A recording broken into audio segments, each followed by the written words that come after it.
for Brian. He's one of our chamber heroes. We have a lot of Marion Chamber of Commerce heroes.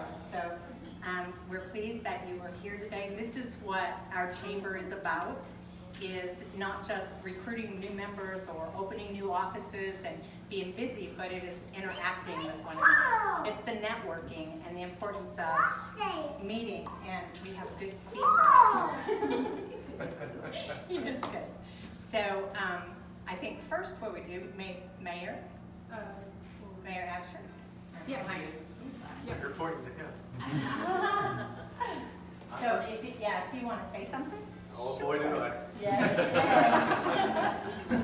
So it's always exciting to have these. We got 2 of them today, as a matter of fact, but it's so much more pleasurable and an honor when you're celebrating somebody that's one of my personal favorite people on the planet. And so I've got a little bit of a history with Brian, and I was fortunate enough to inherit him when Cheryl and I bought our first dealership in Marion Ford. Now, unfortunately, a few years after that, and I was reminded of this story just imminently in the past, Randy bought a truck from us. And John Wooford, who was doing the paperwork, was too lazy to show the features of that truck to Randy after he'd done the paperwork. So he asked Brian to show him the features. And about a week later, Randy offers Brian a job. So shame on you, I'm still mad at you. But Brian, I could not be more proud of you. So congratulations. We appreciate you. Absolutely.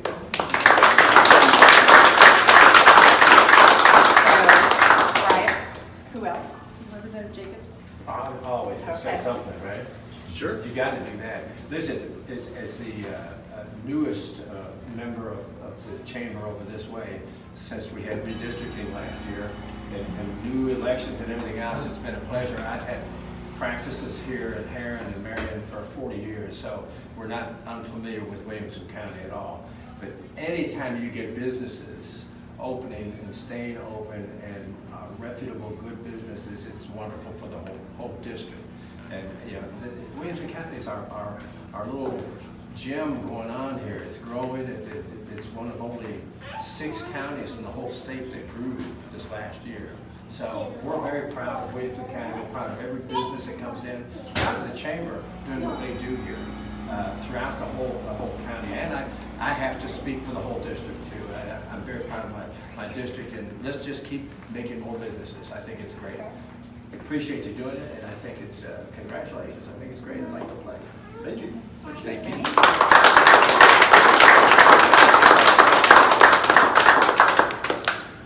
Randy? All right.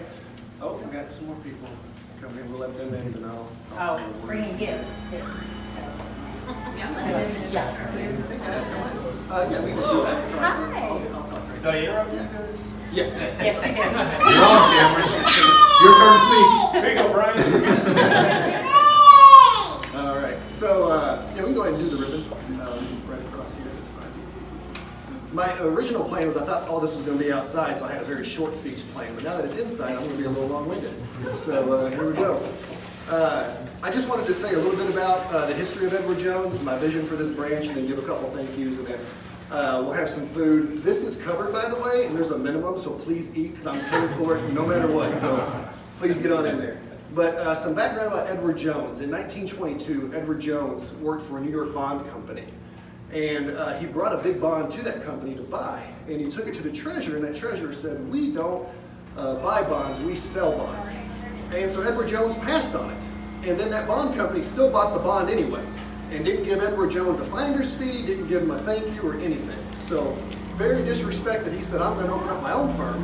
And he did it in St. Louis, and he opened up a one-man shop down there in St. Louis. And from the get-go, he wanted to treat people with respect and treat them fairly.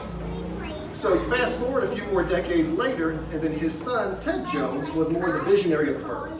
And he wanted to open up branches like this, an advisor in a rural area where people can get advice from a stockbroker face-to-face, where you couldn't do that back in the 70s and 80s. You didn't have your smartphones and all that stuff like you do now. So that was a big deal, and since then, there's now 19,000 Edward Jones advisors across the United States.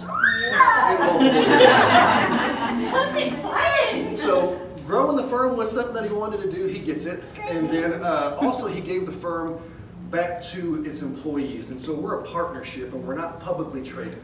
So we all share in the profits. And a lot of my buddies are here who work with Edward Jones. And we're not competition, we're friends. They've helped me grow my business. I'll help the new guys grow their business. But he gave the firm back to us. And he was interviewed and they asked him, you could make this company a public company and be a multi-millionaire.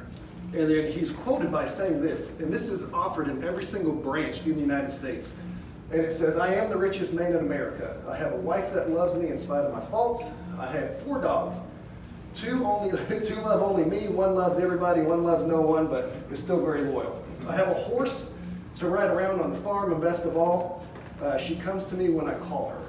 I have too much to eat and a dry place to sleep. I enjoy my business, I love my family and my home, I have a few close friends, and money's never been my God. And that is offered in every single office. That is what I want for my family. So the vision for my family is that my son, future children, grandchildren have a place to work, have a place to help people.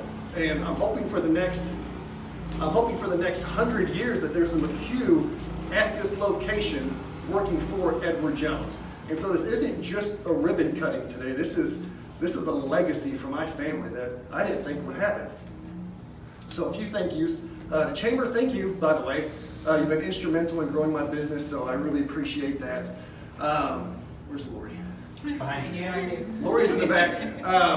Lori gives my clients the highest possible care because she's got incredible standards of her own, and this branch is not successful without her. I brought her on 6 years ago, and the success has just skyrocketed because of her, so thank you.